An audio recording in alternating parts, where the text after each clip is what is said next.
하나님이 하시는 일을 우리 인간이 다 이해할 수가 있을까요? 그것은 불가능합니다. 하나님 마음은 너무나 깊고 너무나 위대하기 때문입니다. 하나님은 우주 만물을 만드실 마음큼 크신 분인 동시에 우리의 작은 세포 하나까지도 다 들여다볼 정도로 섬세하신 분입니다. 이와 같은 하나님을 우리의 제한된 두뇌로 어떻게 다 이해할 수가 있겠습니까? 사실은 인간이 인간을 이해하는 것조차도 쉽지가 않습니다. 생각하는 각도도 다르고 내면에 담고 있는 속내가 다르기 때문입니다. 그래서 같이 살면서도 서로 오해하고 삐치고 하는 경우를 흔히 볼 수가 있죠. 특별히 여자분들의 마음, 이걸 헤아린다는 건 거의 불가능에 가깝습니다. 오묘하게 하다 못해서 애매하게까지 한, 때로는 이게 뭘 원하시는 건지 헤아릴 수가 없어가지고 항상 고통을 당했던 그런 경험들이 있기 때문에 참 이해할 수 없는 것이 사람의 마음이죠. 우리 인간의 마음도 이렇게 이해하기가 쉽지 않고 어렵다고 한다면 하물며 하나님의 마음을 안다는 것은 진짜로 힘든 것입니다. 그래서 우리는 하나님의 마음, 하나님의 뜻이라고 하는 것은 이해의 대상이라기보다는 믿음의 대상인 것을 알아야 됩니다. 우리가 이해하고 따질 케이스가 아니라 믿음으로 억셉트해야 된다는 뜻입니다. 이것을 바로 알아야지 여러분이 깊은 신앙의 세계로 들어올 수가 있습니다. 하나님께서 하시는 일은 언제나 옳은 일이고 내가 다 이해하지 못할지라도 하나님이 행하시기 때문에 최선의 열매가 있을 것이다 믿고 억셉트할 때 하나님은 지금까지 경험하지 못했던 새로운 차원의 축복을 허락해 주시는 것입니다. 그럼에도 불구하고 오늘 많은 사람들이 하나님의 일에 대해서 반문하고 따지는 경우를 봅니다. 특별히 자신이 납득할 수 없는 사건이나 어려운 상황이 벌어졌을 때 하나님께 질문을 던지죠. 때에 따라서는 대어들기도 하고 거부하기도 하는, 그러나 저는 이것이 굉장히 위험한 자세라고 생각합니다. 이것은 마치 바위에 우리 스스로 부딪히는 것과 같은 경우이기 때문에 우리만 상할 뿐이지 문제 해결에 전혀 도움이 되지 않기 때문에, 그러나 혹시 여러분 인생 가운데서도 납득할 수 없는 일이나 이해할 수 없는 일이 벌어졌을지라도 하나님이 준비하신 것이 최선이다 믿고 주님을 향해 나갈 수 있기를 바랍니다. 그때에 우리가 다 이해하지는 못해도 하나님이 우리 삶을 통해 준비하신 계획도 알게 되고 그 은혜와 능력 가운데서 바른 삶을 추구해 갈 수가 있는 것입니다. 이런 면에서 우리 신앙생활은 하나님의 행하심에 대해서 어떤 반응을 보이느냐, 이것이 우리 신앙생활의 성격을 결정하는 것입니다. 원망하며 반문하며 대어들 것인가, 아니면 하나님께서 행하신 일이기 때문에 억셉트하고 순복할 것인가. 제가 오래전에 소개해드렸던 우리 전주 예수병원의 닥터 크레인 박사님에 대한 스토리, 이분은 존스 홉킨스 의과대학을 졸업을 하고 젊은 나이에 한국에 오셔서 22년 동안 전주에 있는 예수병원에서 사역을 하신 남장로회 출신의 선교사님이십니다. 그분이 한국에 도착했을 때에 신사참배 거부 때문에 폐쇄되었던 그 병원을 다시 그분이 세우시고 한국 땅에 인턴 제도를 처음 도입하신 분이 그분이라고 하네요. 그리고 1949년도에는 9살짜리 여자아이의 그 배에서 1063개의 기생충이 있는 것을 발견을 하고 기생충 박멸 운동을 시작했던 분도 바로 이 닥터 크레인입니다. 이분이 사역을 하시다가 안식년을 맞이해서 미국에 왔을 때에 한 시골의 조그마한 교회를 안식년 기간 동안 섬길 기회가 있었습니다. 그때 그 교회 안에 교회를 섬기는 그야말로 신실된 집사님 한 분이 계셨는데, 이 집사님의 두 아들이 강에 나가서 이렇게 배를 타다가 그만 익사해서 세상을 떠나고 말았어요.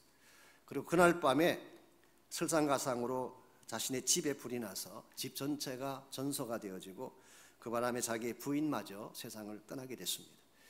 닥터 크레인이 그 집에 도착해 보았을 때 잿더미가 된 그 집 앞에 세 구의 시신을 앞에 놓고 망연자실한 상태로 앉아있는 그분을 보고 이분이 무슨 말을 해야 될까 할 수 있는 말이 없었대요. 그래서 닥터 크레인이 다음과 같이 이야기를 했습니다. 집사님, 지금 당신에겐 두 가지 옵션이 있습니다. 첫째는 하나님을 원망하는 것입니다. 자녀를 지켜주지 못하고 가정을 지켜주지 못한 하나님에 대해서 마음껏 원망할 수 있는 이유가 충분히 있습니다. 그러나 또 한 가지 옵션은 이 모든 것에도 불구하고 믿음으로 하나님을 억셉트하고 찬양하는 것입니다. 그리고 한마디를 더 던졌어요. 믿음은 선택입니다. 원망하며 되어들 수도 있고 이 모든 것을 수용하며 찬양할 수도 있다는 사실. 이 말 끝에 그 집사님이 힘들지만 하나님을 믿음으로 억셉트하고 찬양하는 모습을 보고 감동스러웠다는 이야기를 우리 닥터 크레인 박사님이 적고 있습니다. 오늘 우리의 삶 속에도 이와 같은 극심한 케이스는 아니지만 납득할 수 없고 이해할 수 없는 상황이 찾아올 수가 있습니다. 그때 여러분이 어떤 반응을 보이느냐에 따라서 여러분 삶의 내용이 달라지고 열매도 달라질 수가 있습니다. 우리가 어떤 반응을 보이면 하나님께 영광이 될까요? 이해할 수 없지만 믿음의 반응을 보이는 것입니다. 그때에 하나님은 내가 모르는 사이에 준비해 놓았던 축복들을 안겨주시고 하나님의 더 큰 영광 가운데 거할 수 있도록 인도해 주시는 것입니다. 오늘 같이 봉독한 본문에 보시면은 하나님의 절대 주권에 대해서, 즉 하나님의 절대적 결정 사항에 대해서 사람들이 보였던 반응이 오늘 본문에 소개가 되어 있습니다. 먼저 19절 말씀 보시면은 혹 내가 내게 말하기를 그러면 하나님이 어찌하여 허물하시느냐 누가 그 뜻을 대적하느냐 하리니. 자, 이 질문은 사도 바울의 편지를 받은 유대인들 가운데에 일부가 던진 질문입니다.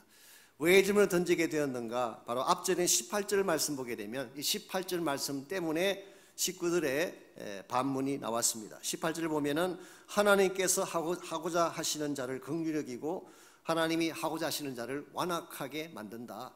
즉 하나님이 어떤 사람은 긍휼하게 여기고 어떤 사람은 완악하게 여기고 이 모든 것은 하나님이 결정하는 것이다 라고 하는 이 말씀에 대해서 이 편지를 받은 유대인 중에 그렇다면 하나님이 우리를 블레임할 수 없는 건 아니냐, 본인이 다 결정해 놓으시고 행하는 것인데 우리 보고 어쩌란 말이냐, 이와 같은 반문이 가능했던 것입니다.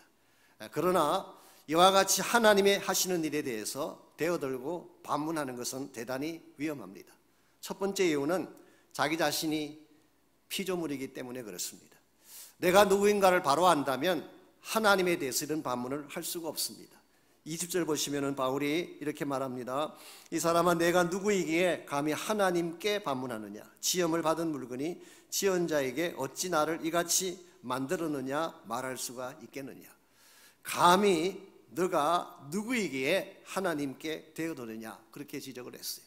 여기서 내가 누구이기에 라는 이 표현은 뭘 지적하는 것일까요? 너는 피조물이라 그런 뜻이에요. 우리를 만드신 분이 하나님이신데 피조물의 위치에는 우리가 감히 나를 만든 자에 대해서 이러쿵 저러쿵 할 수가 없다라고 하는 바울의 지적이죠. 오늘 여러분과 제가 내가 누구인지를 정확하게 알면 하나님이 하시는 일에 대해서 감히 대항하거나 대어들 수가 없습니다. 두 번째로 이것이 위험한 이유는 하나님의 선택에 대해서 잘못된 이해를 가지고 있기 때문에 그렇습니다. 우리는 하나님이 선택했다 그러면 하나님께서 자기 마음대로 구원할 사람 따로 뽑으시고 버릴 사람 따로 뽑으셔서 마치 하나님이 어떤 프로그램을 만드시듯이 그렇게 했다고 생각하기 쉬운데 오늘 본문을 자세히 보면 하나님의 선택은 그런 뜻이 아닙니다. 이런 케이스입니다. 사실은 처음부터 의인이 한 명도 없었는데 모든 자들이 다 악한 자였는데 하나님께서는 악한 자들 가운데서 그래도 긍휼을 베푸실 자들을 선택한 경우를 설명하고 있습니다. 그러므로 하나님의 선택은 실제로는 우리 인간이 전부 다 죄를 지어서 악한 사람이고 심판받아야 마땅한 자인데 그 중에서 하나님은 어찌하든지 하나님의 긍휼 받을 자를 세우기를 원하시는 마음, 이게 오늘 본문에 기록된 하나님 절대주권과 선택의 실제적 내용이에요. 그러므로 하나님의 선택은 은혜의 표현이지 절대로 블레임 받아야 될 사유가 아니다 그런 뜻입니다. 이 대목에 대해서 우리 제임스 케네디 목사님이 재미있는 비유를 말씀하신 적이 있습니다. 이 제임스 케네디는 아시죠? 우리 전도 폭발이라고 하는 우리 전도 훈련을 시작했던 분이시죠. 지금은 세상 떠나셨습니다만은 5명의 친구가 은행을 털기로 작정을 했습니다. 이것을 지켜보고 있던 짐이라고 하는 아주 착실한 크리스찬이 그 5 친구를 말렸어요. 제발 가지 말라고. 그래도 불구하고 이 5명이 지미를 밀치고 출발을 합니다. 그때 지미가 그 5명 중에 한 친구의 다리를 걸어 넘어뜨리고 엉켜서 싸웠어요. 못 가도록 막 엉켜서 싸운 것입니다. 그렇게 하는 동안에 다른 4명의 친구는 은행으로 가서 은행 강탈을 했습니다. 그리고 그 과정에서 경비원 1명을 살해하게 되고 도망을 쳤지만 결국 체포되어서 사형 선고를 받게 됐습니다. 그런데 그날 가담하지 않았던 1명의 친구는 형을 면하게 됐어요. 이 대목에서 제임스 케네디가 이렇게 질문을 던집니다. 이 4명의 친구들은 누구 때문에 사형을 받게 됐을까요? 당연히 그들이 행한 범죄 때문입니다. 그들이 은행을 털었고 사람을 죽였기 때문에 사형 집행을 당한 것입니다. 자, 그렇다면 나머지 한 친구, 아무런 형벌도 받지 않았던 그 친구는 왜 형벌을 받지 않았을까요? 착해서였을까요? 아닙니다. 둘 다 똑같이 범죄를 저지르려고 작정했던 악인이었어요. 그랬는데 짐이라고 하는 사람의 강력한 제재 때문에 이 일을 행하지 못해서 형을 면한 것뿐이지, 사실은 그 형 받지 아니한 사람도 실제로는 악한 자임에는 틀림이 없었어요. 이것을 제임스 케네디는 긍휼이라고 불렀습니다. 원칙대로 따진다면 똑같이 형벌을 받아야 되는데 어떤 자들에게는 그 형벌을 받지 않도록 면제시켜주는 것을 mercy, 긍휼이라고 말하는 것입니다. 그래서 긍휼이라고 하는 것은 내가 마땅히 받아야 할 것을 받지 않는 경우에 긍휼이라고 표현하고, 동일한 내용이지만 은혜라고 하는 것은 반대입니다. 내가 받을 자격이 되지 않는 것을 받는 경우를 은혜라고 말하는 것입니다. 오늘 본문에서 사도 바울이 말하는 하나님의 선택, 하나님의 절대 주권은 이와 같은 케이스인 것입니다. 이것은 숙명론도 아니고 하나님의 프로그램을 짜서 누구는 구원하고 누구는 버리는 이와 같은 케이스가 아니라 실제는 전부 다 죽을 수밖에 없는 죄인이었는데 어떻게 하든지 그 중에 하나님이 긍휼을 베푸시고 건져내시려고 하는 하나님의 의지와 은혜적 결정을 오늘 성경은 하나님의 절대 주권이라고 표현하고 있습니다. 여러분과 제가 이 사실을 바로 알고 하나님께서 어떠한 결정을 내리시든 하나님의 결정 앞에 마음의 문을 열고 이것을 accept하면 여러분이 하나님이 준비하신 복을 받게 되는 것입니다. 그러나 만일의 경우에 이것을 따지고 반문함으로써 reject하게 되면 하나님이 아무리 귀한 것을 준비해 놓으셨을지라도 여러분과는 아무 상관이 없게 됩니다. 이런 면에서 오늘 우리가 하나님의 이 절대적인 결정 앞에 어떤 자세를 취할 것인가, 만일 우리가 이해하지 못할지라도 하나님의 결정을 믿음으로 수용한다면 과연 하나님은 어떤 복을 우리에게 안겨주실까요? 오늘 주신 본문에 보시면은 하나님의 절대적 주권이 과연 무엇을 위한 것인가 라고 하는 것이 오늘 본문에 잘 기록되어 있습니다. 최소한 3가지 축복을 주시기 위해서 하나님은 지금도 주권을 행사하고 계십니다. 제일 첫 번째가 새 창조의 축복을 주기 위함입니다. 하나님께서 절대 주권을 가지고 우리를 택하시는 것은 우리 모두를 재창조하시기 위해 하나님은 지금도 주권적인 일을 행하고 계십니다.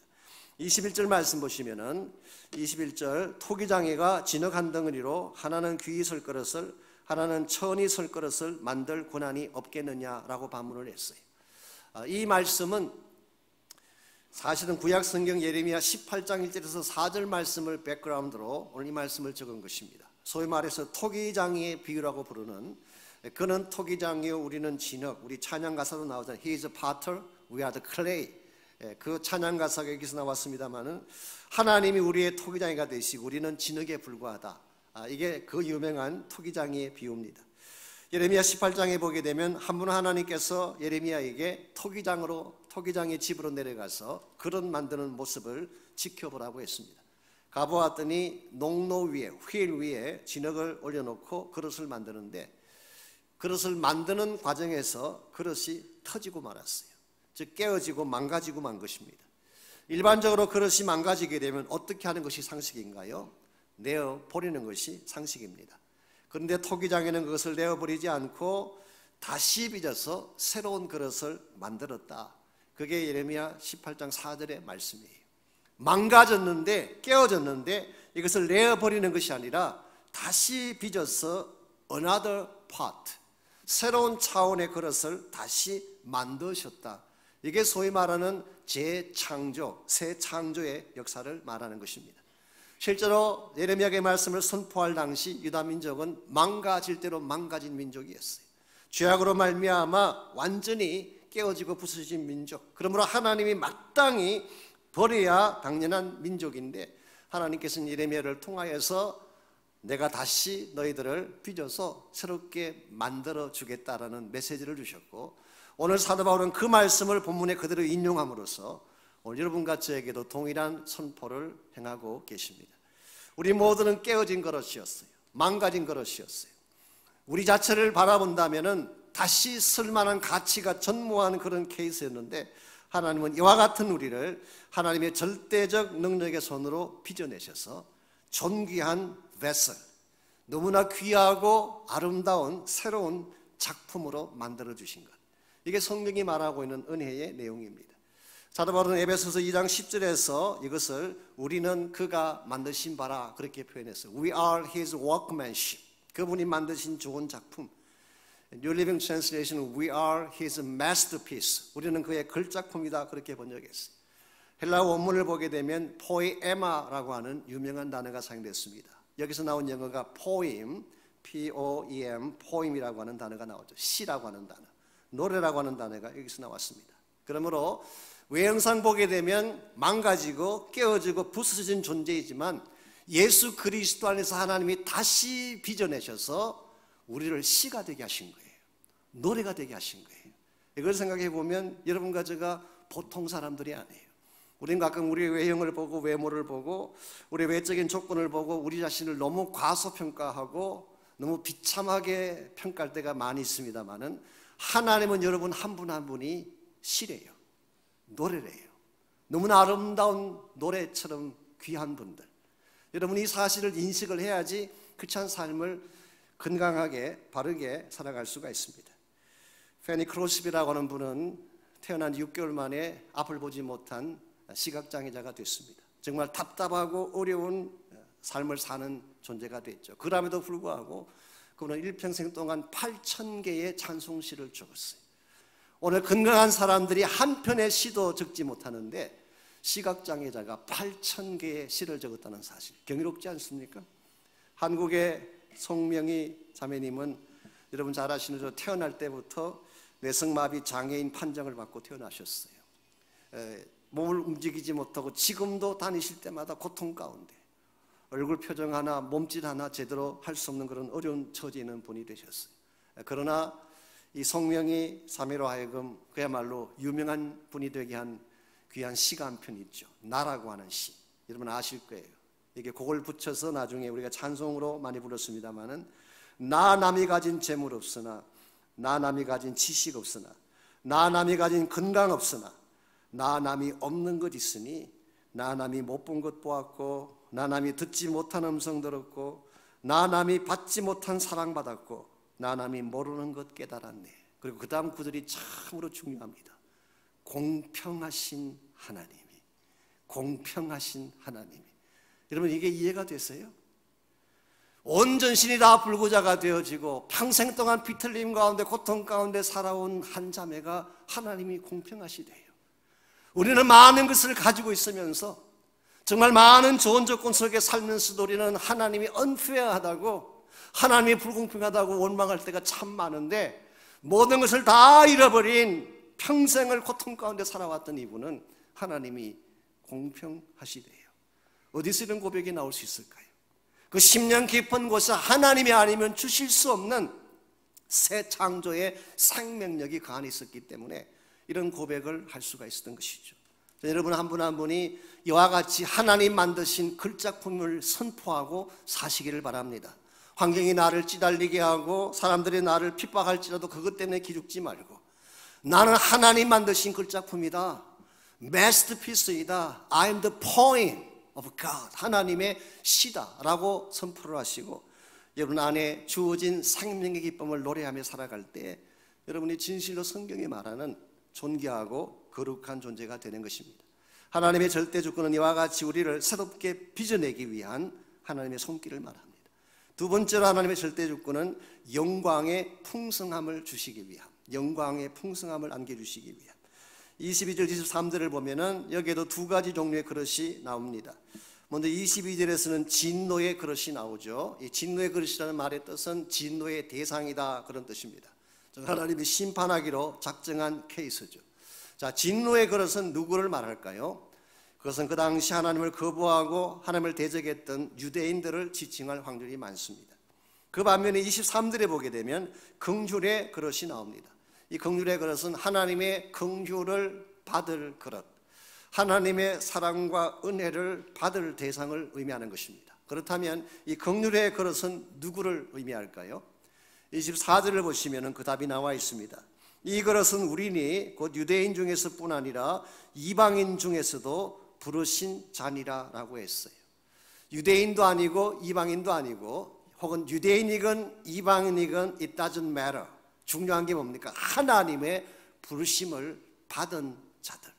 즉 하나님께서 구원을 준비하시고 초청하셨을 때에 그 하나님의 부르심 앞에 믿음으로 응답한 사람들이 오늘 본문에서는 긍휼의 그릇이 된 것입니다. 그러므로 키는 믿음이에요. 내가 어떻게 만들어졌느냐, 내가 어느 가정에 태어났느냐, 이게 중요한 것이 아니라 내 안에 하나님의 부르심 앞에 yes sir 할 수 있는 믿음, 이게 더 중요한 키가 되는 것입니다.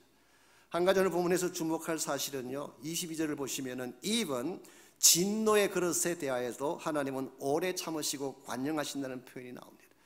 진노의 그릇이라고 하는 것은 지금 당장 심판해서 지옥을 보내야 될 사람인데 그들의 지금까지 범했던 죄악과 잘못을 생각하면 지금이라도 당장 처리해야 될 그런 대상인데 하나님은 even 그런 자들에 대해서도 오래 참으시고 기다리신다고 말씀하고 있습니다. 우리는 여기서 분명히 확인할 수가 있습니다.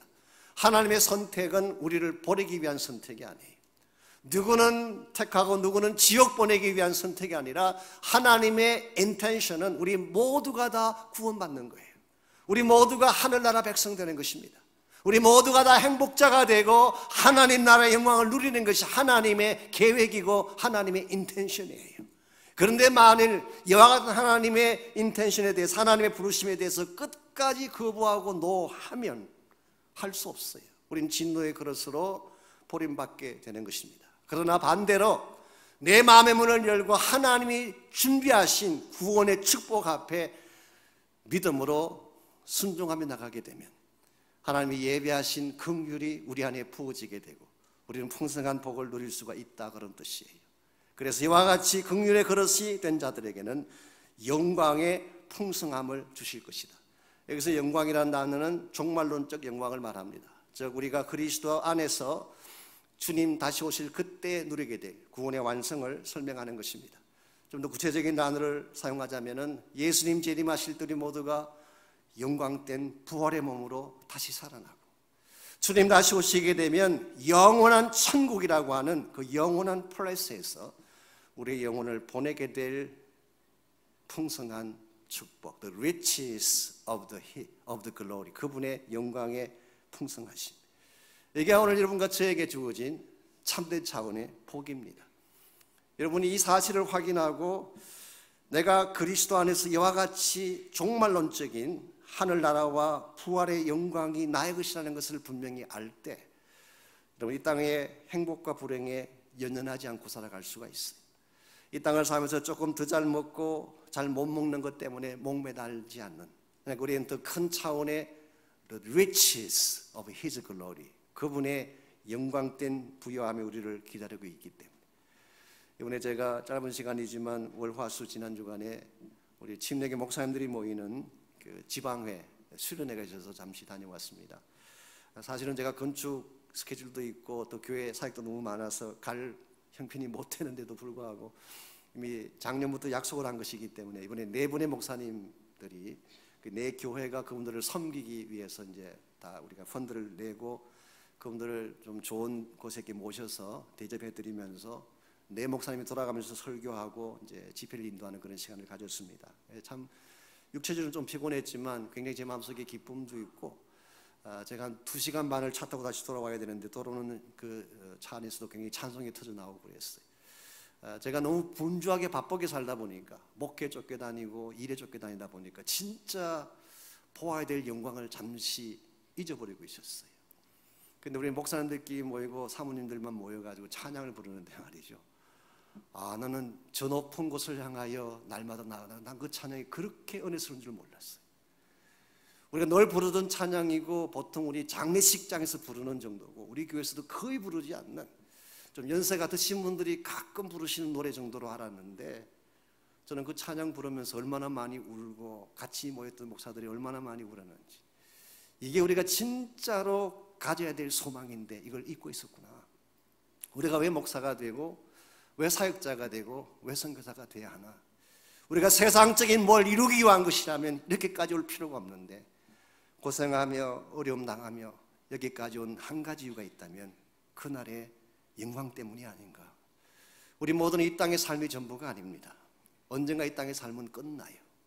끝나면 하나님께서 예비하신 영원한 처소가 있기 때문에 그날 그곳에 가서 주와 더불어 영혼을 보내며 부활의 영광을 찬양할 그 자리, 이게 여러분 마음속에 품어야 될 소망이고, 이게 분명해지면 분명해지는 만큼 이 땅의 삶을 바르게 살아갈 수가 있습니다. 이와 같이 하나님의 절대 주권은 우리를 이렇게 프로그램처럼 편가르기 위한 절대 주권이 아니라 여러분을 다시 빚어 만들기 위한 주권, 두 번째는 영광된 구원의 복을 안겨주기 위한 축복, 마지막 세 번째로 하나님의 절대 주권은 회복의 은혜를 주시기 위한 것입니다.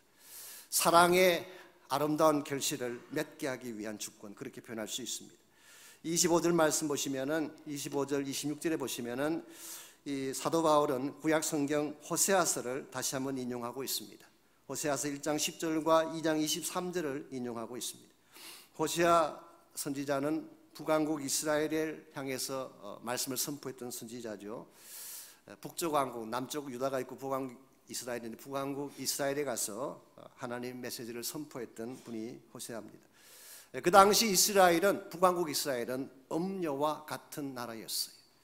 하나님을 버리고 바알과 아세라 우상을 섬기고 그들의 모든 삶의 현실 자체가 음란으로 꽉 차 있는 그런 시기가 호세아가 말씀을 선포하던 시기였습니다. 이와 같은 때에 하나님이 호세아를 부른 후에 호세아의 가정과 삶을 통해서 하나님의 메시지를 전파하기를 원하셨어요.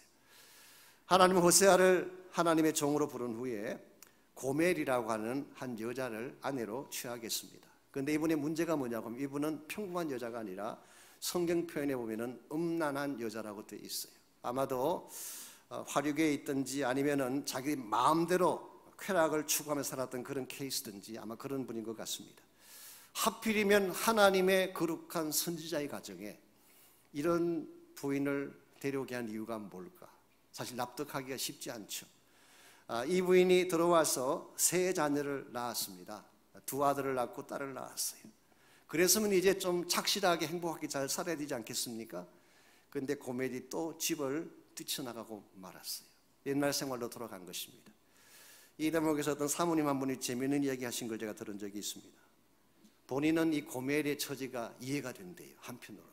왜 그러냐, 처녀 시절에 마음대로 놀던 여자가, 정말 하고 싶은 건 마음대로 하던 여자분이 목사와 결혼을 했어.